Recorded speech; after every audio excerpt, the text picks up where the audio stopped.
House ഓണറിന്റെ മൂത്തൊഴി പോണോ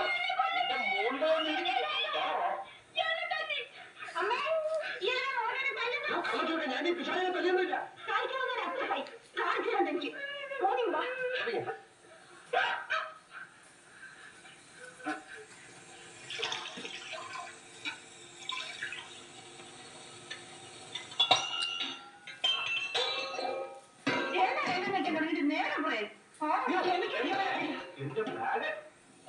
എന്താ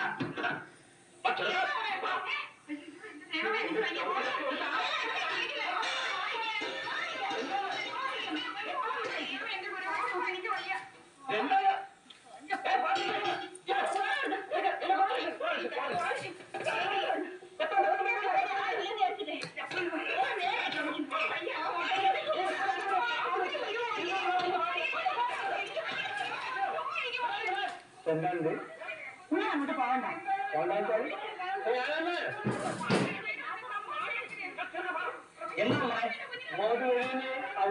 ഭ്രാന്തായിക്കൊണ്ട് കുട്ടി കെട്ടാണോ നോക്കി. ഞാൻ ഈ കുട്ടികളെ സ്കൂളിൽ വിട്ടേക്ക് വരാം. നമുക്കൊരു മനസ്സാക്ഷി ഉണ്ടല്ലോ. എങ്ങോട്ട് വരാൻ ഈ തലക്കാണ്ട് പോകാൻ നിർത്താത്ത കുറിക്ക്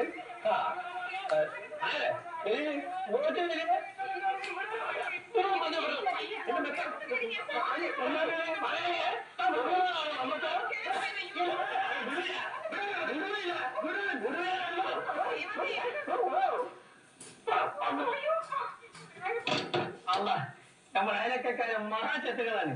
ഒരു പെണ്ണി കേട്ടു ഇതിനൊക്കെ കുതിരക്കാനായിട്ട് ഈ ചെറ്റ പണിക്ക് അർത്ഥമാക്കി കാര്യം ചേർച്ചയായിട്ട് എനിക്ക് ഉത്തരവ്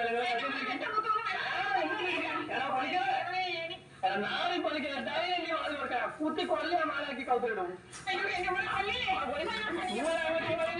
ഇവനെ കൊല്ലും. ഇവനെ കൊല്ലാതെ ഞാൻ പോകില്ല.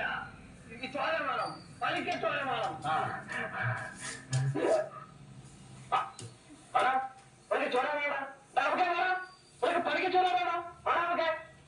നിങ്ങൾ കുടുംബമായിട്ട് കഴിഞ്ഞോട്ട് ഞാൻ പറഞ്ഞു വല്ല അതിക്രമം കാണിച്ചാൽ അതിന്റെ മോശം ഇങ്ങനെ തന്നെയല്ലേ. ഞാനത് എന്താ പോകില്ല.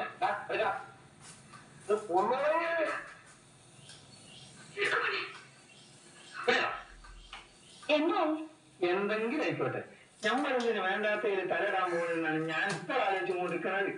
എന്താണ് അവിടെ ഒരു ബഹളം? ആഹാ ഒഴിച്ചില്ലേ. അയാൾ നമ്മൾ വിചാരിച്ചാൽ കച്ചവടക്കാരനല്ല. ശരി നയിസ്പരോ അയാളോട് അയാളെ വീട്ടിൽ താമസിക്കേണ്ട നമ്മക്ക് പറയാൻ പറ്റുമോ? ഇതിനൊരു ന്യായം വേണ്ടേ? അല്ലെങ്കിലും ഈ പെണ്ണിന് ഈയിടായിട്ട് കുറച്ച് അഹങ്കാരം കൂടുതലില്ലേ? അഹങ്കാരം ഇതാ